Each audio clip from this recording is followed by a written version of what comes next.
Born from a humble Volvo 850 wagon, the 850 TWR is an estate race car that is as much of a cult icon now as when it first came out.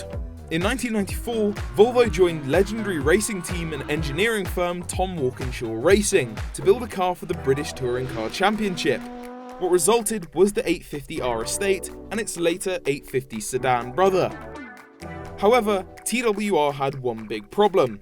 The inline-5 engine they were building was struggling to push past the 260 brake horsepower mark, some 25 to 30 brake horsepower short of what most other cars in the field had to play with. So knowing that they would be dead in the water the moment they lined up on the grid, they studied the rulebook as closely as possible. The rule stated that a production cylinder head had to be used. They were allowed to port and fit bigger valves, but no extra metal could be welded to them, and no change could be made to the angle of the valve. But what TWR read was that nowhere in that did it say you couldn't cut parts off, bolt on new metal, or that the head had to be on at a factory angle.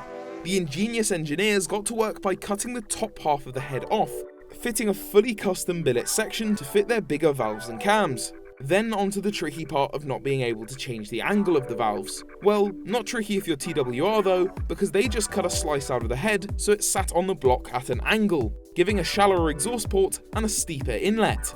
The car somehow was deemed legal and went on to make around 325 brake horsepower, some 65 brake horsepower more than the other cars. The irony of the story is that the regulations were put into place to keep costs down, as it meant using a factory few £100 cylinder head.